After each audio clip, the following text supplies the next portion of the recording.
Hi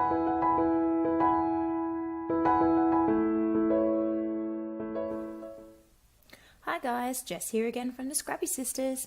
So today I am using my September Kitaholics Kit, and I've had this kit obviously for quite a while, but I've been trying to kill some of the older kits that I have, and I found this layout a little bit difficult because, as you can see, I was trying to do one photograph but also basically the same size as a photograph with a milestone card. So just off camera before, I put a backing around both the photo and the milestone card, and it's kind of that cardboard color, I guess you'd say, that browny kind of natural cardstock color. And then I'm just using little bits and pieces of the collection that I have to back around and make some layers behind the photographs. And this is mostly the Barber Shoppe collection. That's what the embellishment pack is, and a lot of the pages are from the Barber Shoppe collection as well, from Kaisercraft. So I decided that I would make the milestone card and the photo match to a certain extent, using the same backing paper behind both the photo and the milestone card. And I didn't necessarily make it so they were exactly the same behind, but just that the same pages were used behind. And once I'd sort of got the layout the way I liked it, I didn't want to move the papers, so I'm trying to double-side it underneath by just sort of flicking it up so that I don't actually move the way I had all the bits placed, because I was really happy with how they looked.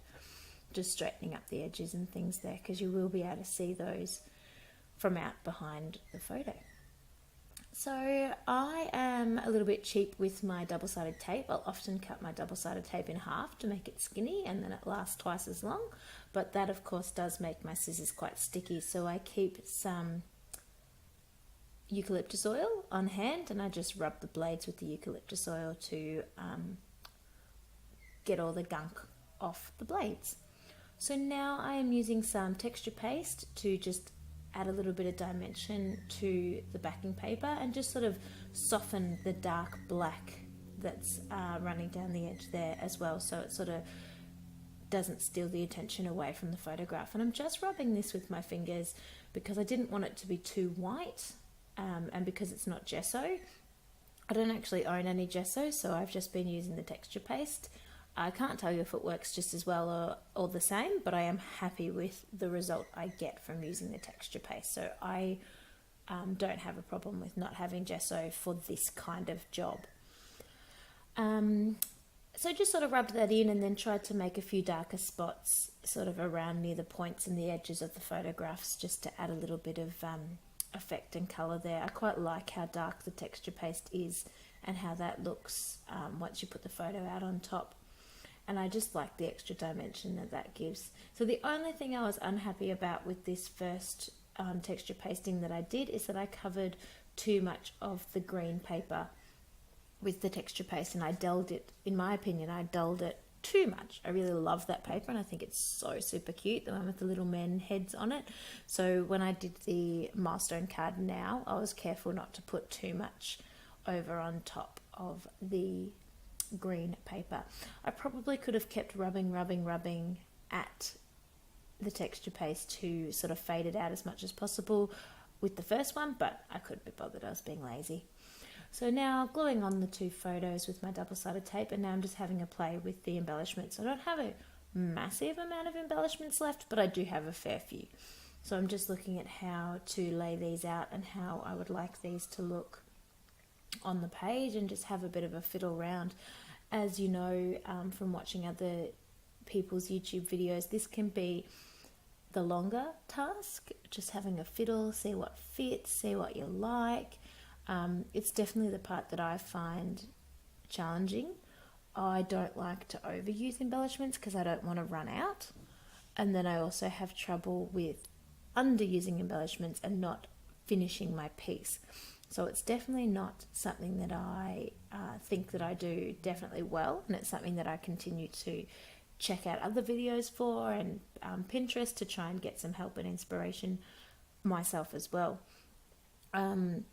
I do a little bit try and do sort of focal points. So of course you want to draw attention to the photographs, and that's why you'll notice that I'm putting the embellishments in the corners of the photos. So it helps to photo and milestone cards. So it helps to get you to look at those photographs. I think that's important. The whole point of scrapbooking is to add to your image, to your photo, not to detract, is in my opinion. So yeah, that's what I'm up to. So hopefully you guys are sticking with us and following our videos. I know we've been really quiet lately with Katie doing her thesis and me returning to work. I've got 3 videos that I'm recording all at the same time, and this is literally the first time I've scrapped since like October. It has just been mental. Oh no, that's a complete lie. I did do December daily. But it's just been so hard now that I'm back at work and fitting everything in and having spare time. And now that my little man is so much older, he doesn't want to just lay on the floor and let mummy scrapbook, or he needs to do things, and we love to go and play and go on adventures and go to the library and go to the park. So I don't have as much time to scrapbook, but I'm certainly not complaining about all of the fun that I now get to have with him now that he's a bit bigger and he likes to do more things. Soon he'll want to scrapbook with me. At the moment he's not quite at the stage of drawing. He'll scribble on a piece of paper, but got a little bit more to do. But I can't wait until I can start giving him some stickers and he'll stick some things on. And we do a little bit of painting as well. That's how we made his first birthday invitations. He did some painting and I put stickers and printed on top of his artwork to invite our family to his first birthday. So I actually can't wait till he's a little bit bigger and can start sort of doing some watercolors and things like that, because I'm really excited to use those as a backing piece or an embellishment piece on some of the layouts I do about him. I think that'll be super cool. Anyway, so I've just been busily sticking down bits and pieces, as you can see in the background.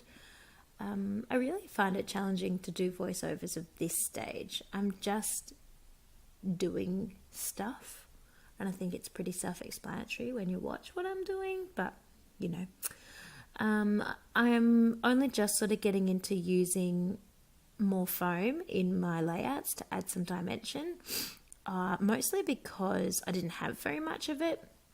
And I've finally bought some supply, so that makes life a lot easier when you actually have it. And I've also been finding myself using sort of leftover thickers. Like I brought these really cheap thickers from Safeway for a project I was doing with the kids at school.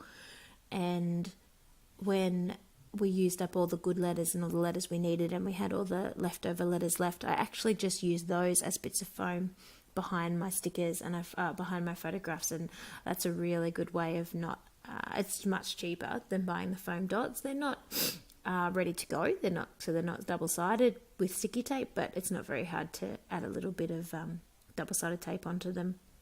Sometimes it's better to have bigger pieces than smaller pieces anyway. You can see here I made a slight error. I glued down my whole photo or my whole milestone card, and when I wanted to slide one of the embellishments in underneath, I couldn't. I never usually do that. I have no idea why I did. I will often stick down my photo before I start embellishing, but I usually only sort of lightly stick it down so it's in place, but I can get in and around it, and then I glue it down more securely once I'm finished embellishing. So I have no idea why I stuck it so thoroughly this time and couldn't get an embellishment in underneath. I have seen people that sort of tear up their photo a little bit. I don't want to say tear, that sounds horrible. Just sort of pull up the stickiness and put their things in and then stick it down again. But I always worry when I do that I'll rip something. And I had gone too far into this layout to risk ripping something and having to start it again.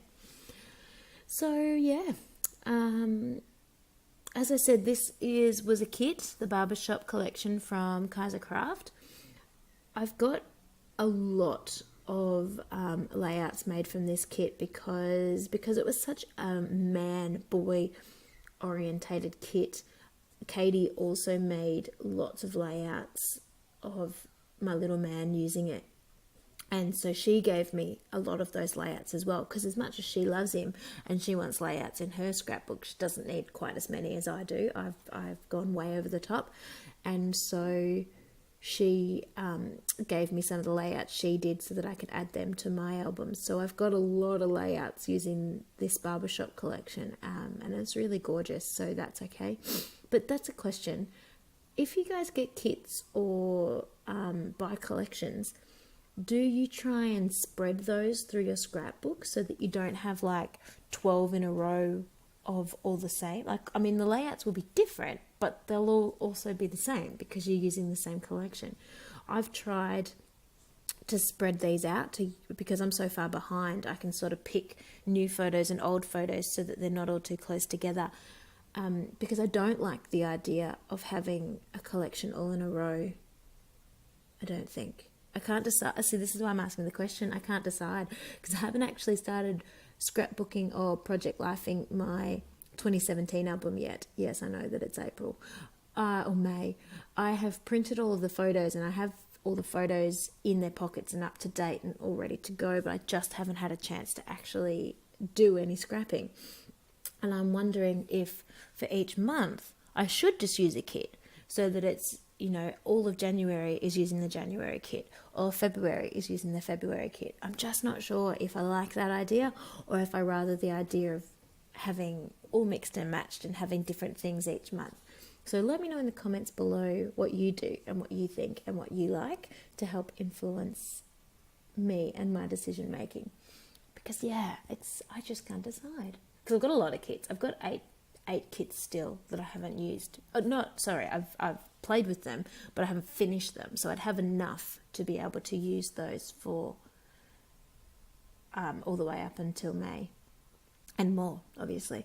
So yeah, just interesting question. Sorry, just having a fiddle here again. I found the problem where I'd already stuck the photo too far down and I couldn't put that deer head or reindeer or buck as far under as I wanted to, but them's the breaks, kids, and just try and work something else out. So as you can see, in the milestone card, I did the corners to sort of highlight the corners, and in the photograph, I did sort of more along the bottom, the right corner, but also along the bottom, and then I'm just doing a little bit at the side top. So basically the same. I sort of mirrored them and made them look the same as the milestone card-ish. And I put that little arrow next to the moth on the milestone card to help point out the photo. So I very quickly cut a lot out just then. As you saw, I got out my thickers that came with the kit and there wasn't a lot left. So I've done a lot of doctoring.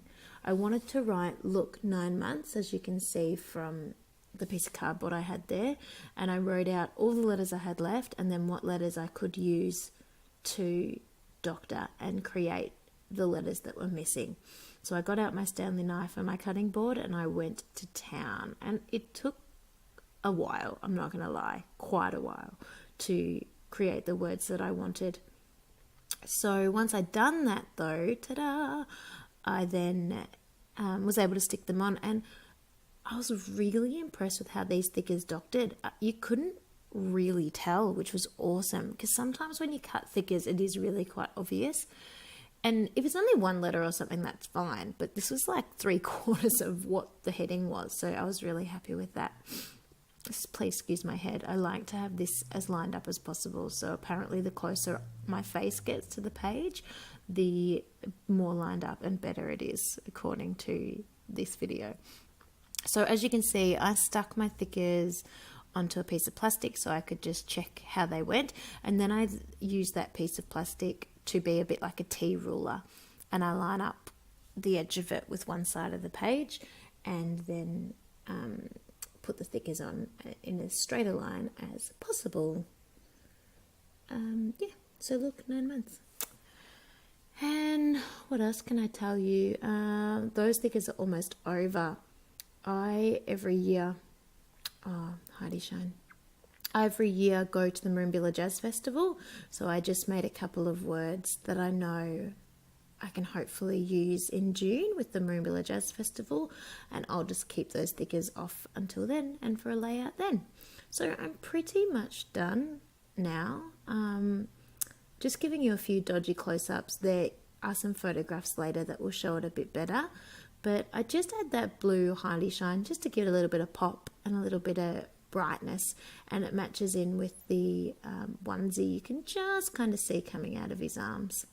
So yeah, hopefully you like this layout. Hopefully it helped give you some ideas or inspire you or show you that you can completely doctor a lot of thickers and it's not a complete disaster. You can see how doctored they are from these close-up photos, but when you look at the layout as a whole far away, I found you couldn't notice that much, and I'm not disappointed with it. So yeah, stay tuned for more layouts and I'll talk to you later.